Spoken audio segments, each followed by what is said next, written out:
Stay tuned for today's Antidote. Stay tuned for today's Antidote, brought to you by the Renegade Success Network. Today's Antidote features a healthy dose of thought-provoking insights and information for business owners, entrepreneurs, leaders, and nonprofit professionals. Each day since March of 2020, this program has offered that one thing to help you continue on your own unique pathway to success. And now, Renegades, we bring you Bob Graham and Tom Brush. Hey. Good morning. How are you today, Bob? I'm good. I'm excited. We got the matching clothes without calling each other. It's like we have a mental telepathy. You didn't see the memo? I did not.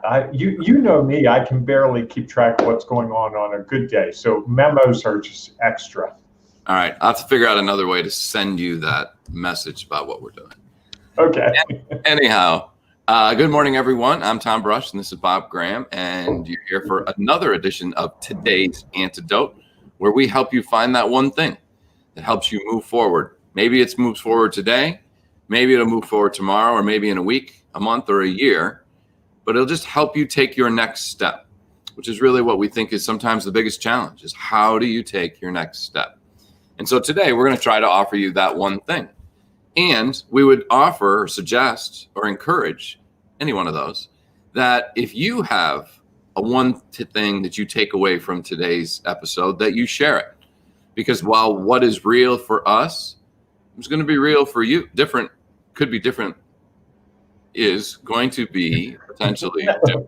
Wow, did I stumble over that?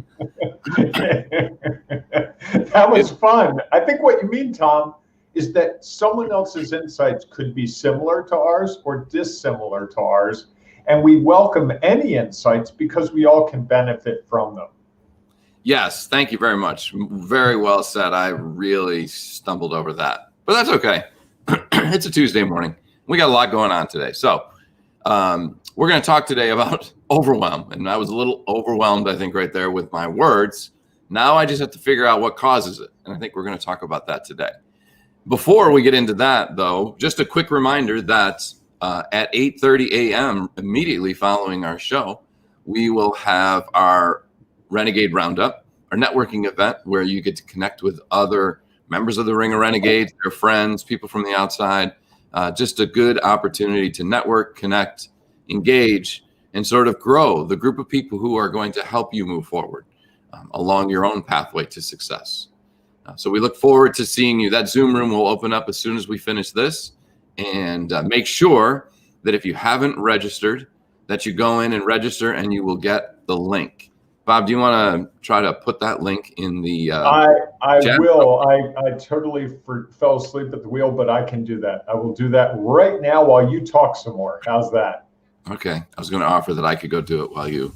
Anyhow, so either way, today we're going to talk about what causes overwhelm, or at least what causes it for us, and what we see that what causes it for our clients.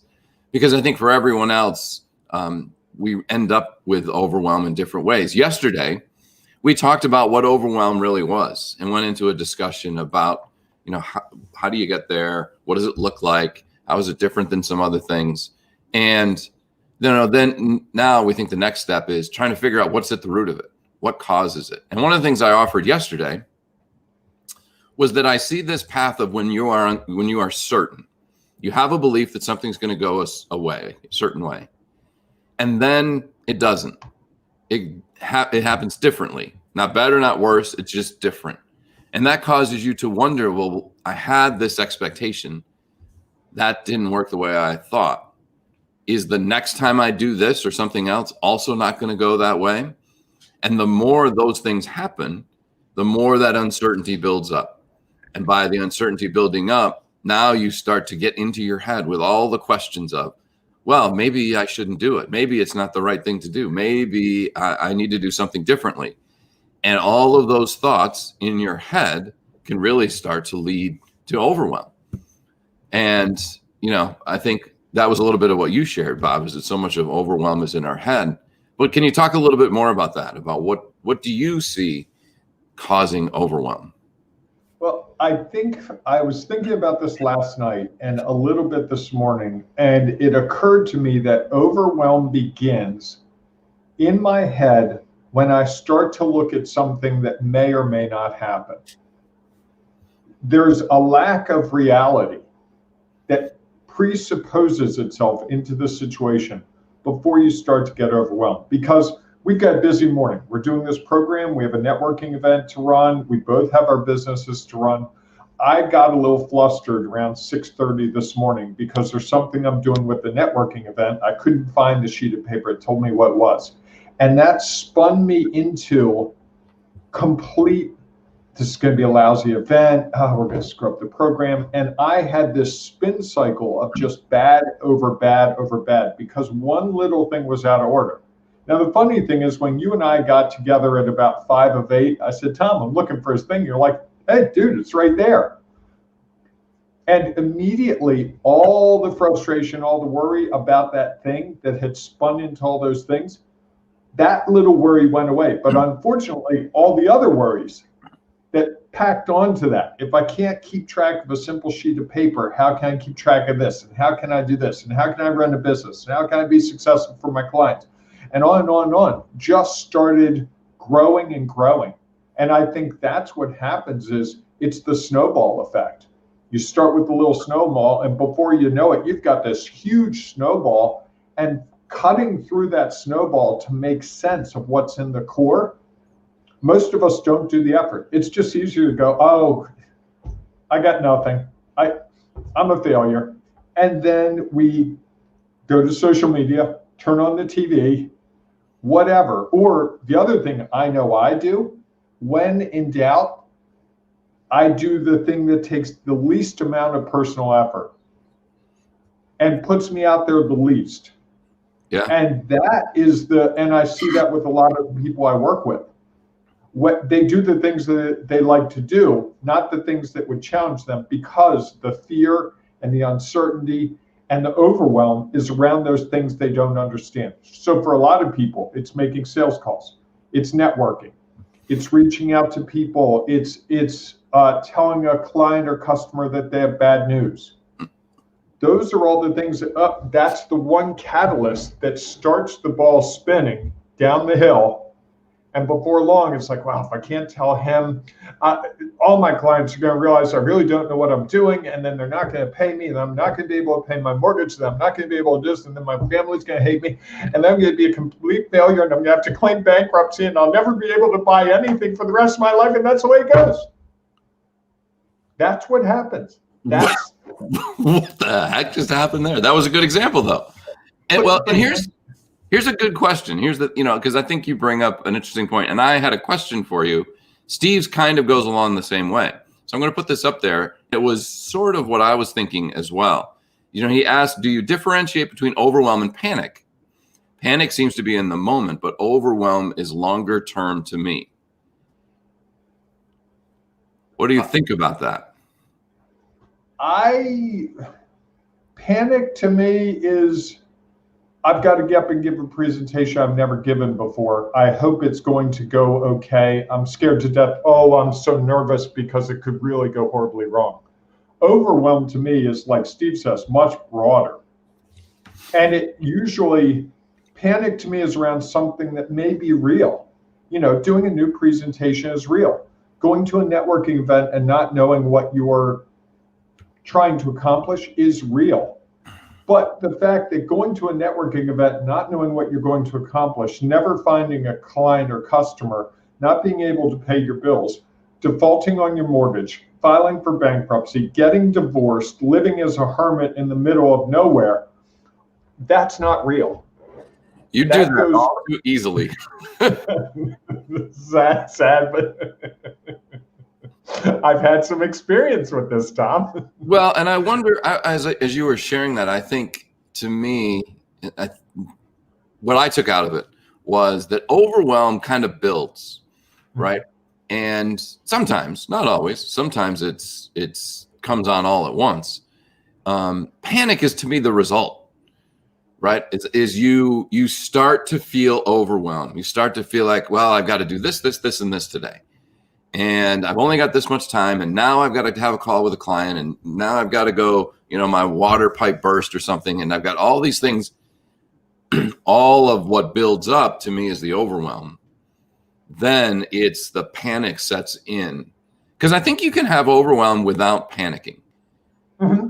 I think you can have overwhelm and you maybe get the opposite of panic, and you just go into, you're frozen, you're like stuck, like I can't do anything. Where I think panic is, you have to do it, and you're worried about doing it, and you can't figure out how to control your body to now deal with what you have going on. Panic seems to go away more quickly. And often I think you confront it with overwhelm. I mean, I've had weeks where I've just been overwhelmed in my head with what could, what should, what won't, oh no. And then it snowballs into 1 day, 2 days, 3 days, 4 days. And before you know it, it's a week or 7 days, or you're sharing it with your friends and they're getting it too.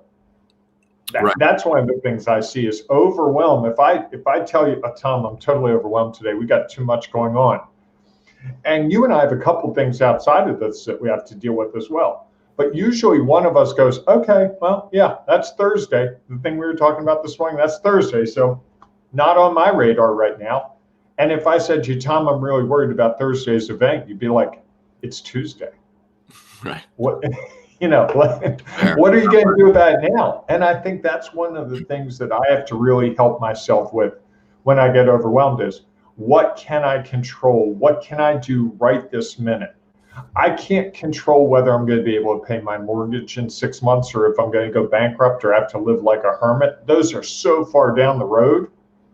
What I can do right now is make that hard call. What I can do right now is send that email to the person who said to me 3 months ago, hey, Bob, I'm not ready to work with you.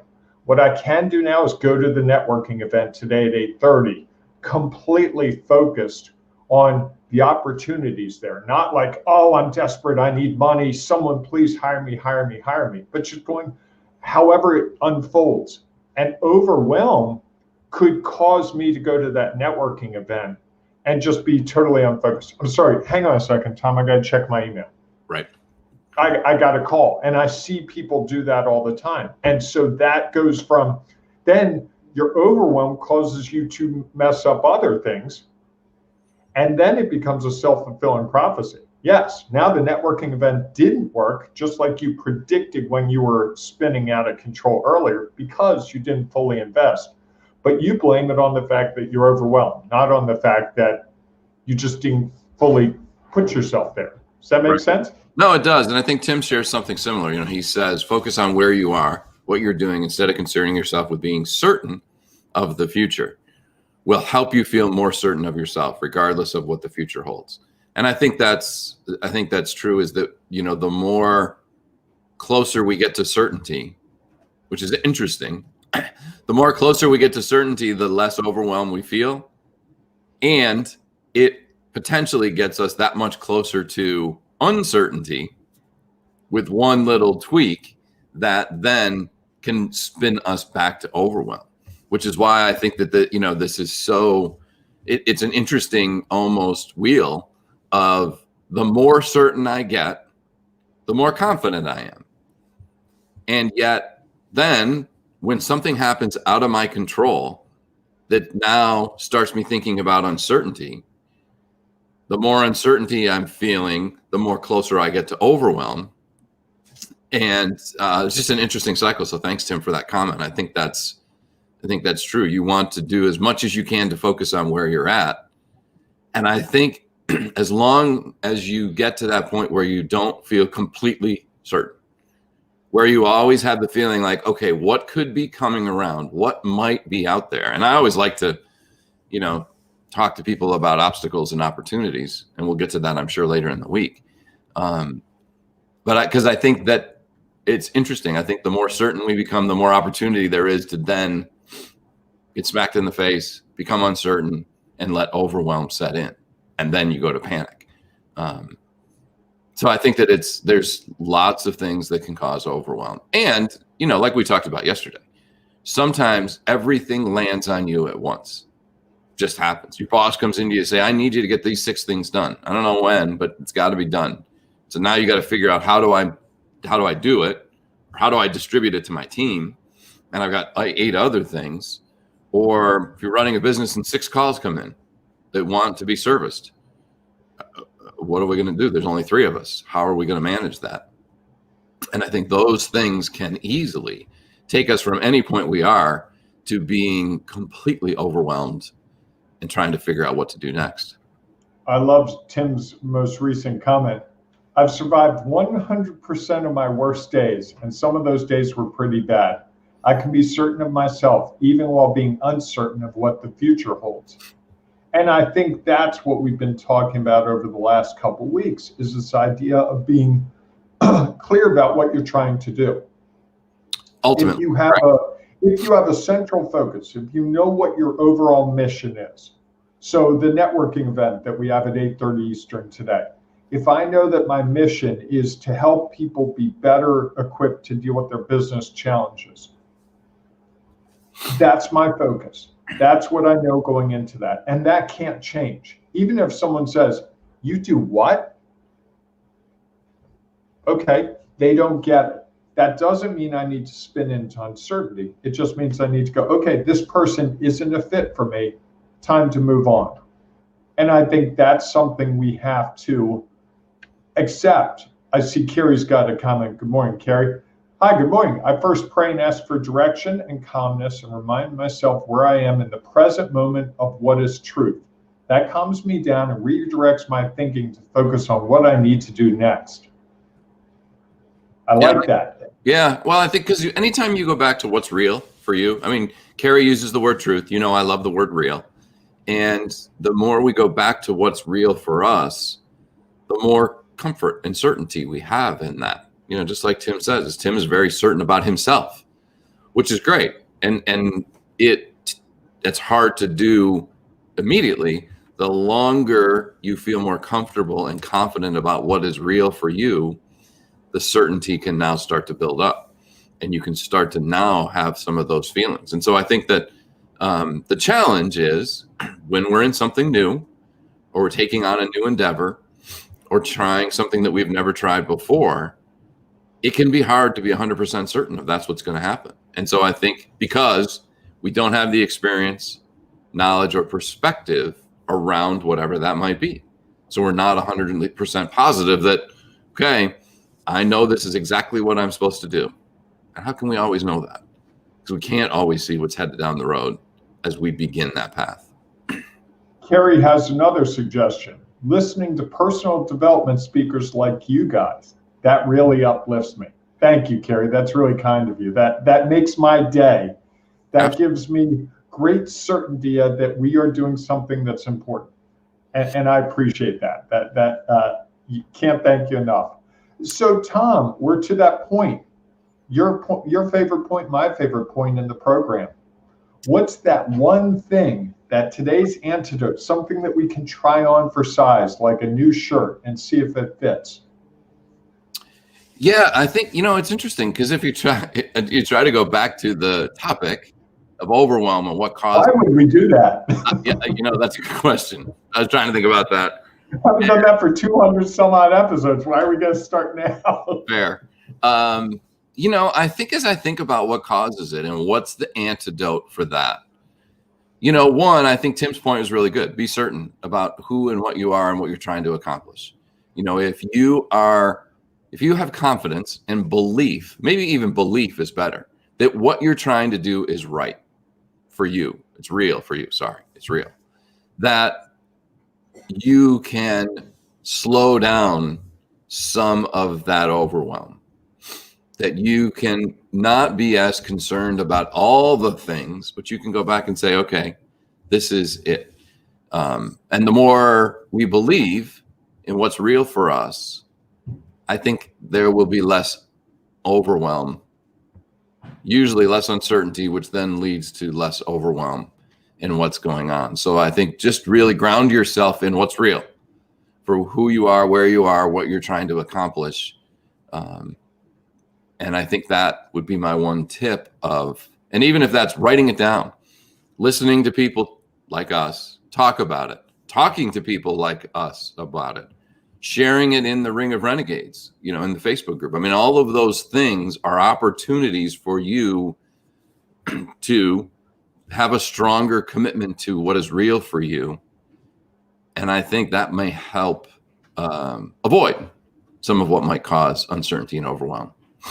I like that a lot, Tom. I would add one thing that works for me, and that's to either write it out or talk it out or share it somehow. Because sometimes, I don't know why it is, but when you say it out loud to someone else, it doesn't seem as powerful. It doesn't seem as troubling. Like last week when we were talking about my kazoos. I was just thinking that. You came up with that solution that I could have never thought of. And it was so simple. Once you came up with that, it was like, oh, this is so simple. And I was in my office over the weekend and I looked at the kazoos with a whole new light. Like, I can't wait to get this thing. I see a pathway now. And I think that's what ultimately is in our way. When we're overwhelmed, we don't see that pathway. It's just, we're completely blocked by a big obstacle and there's no way around it. And that obstacle keeps growing and growing and growing until we take some decisive step to say, this is how I'm going to tackle it. Right. So with that, we probably need to close because we've got to start a networking event in like 7 minutes. Absolutely. Well, thanks everybody for your comments. As always, they help make the show even better. And if you're interested in these conversations or conversations like these, or you're looking for that community to be a part of it, if you're not already a member of the Ring of Renegades Facebook group, please join us. Just go to Facebook, search for Ring of Renegades. It is a private group because we want it to be a community of people who are trying to help each other and themselves move forward.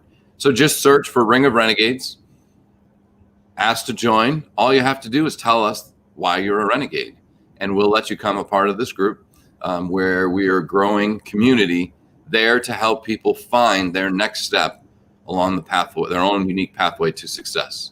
So I hope you have a great day. I hope you're going to stick around and join us for the networking event. We look forward to it. I'm sure we'll have some fun conversations, meet some great people, and help us move forward. So until then, we'll see you either at the networking event, inside the Ring of Renegades Facebook group, or we'll see you tomorrow morning at 8 a.m. Eastern time for our next edition of today's Antidote. And as we leave, next week, we have a special event coming up. For those people who are dealing with uncertainty and overwhelm, here's a great opportunity in our workshop, January 18th to the 21st, to learn more about how you can take a few steps to reduce that uncertainty and overwhelm around who your audience is, how to speak to them, and then where to find them. So we hope that you will join us for that. Have a great day, everyone. We will see you soon. Take care. What's your next destination?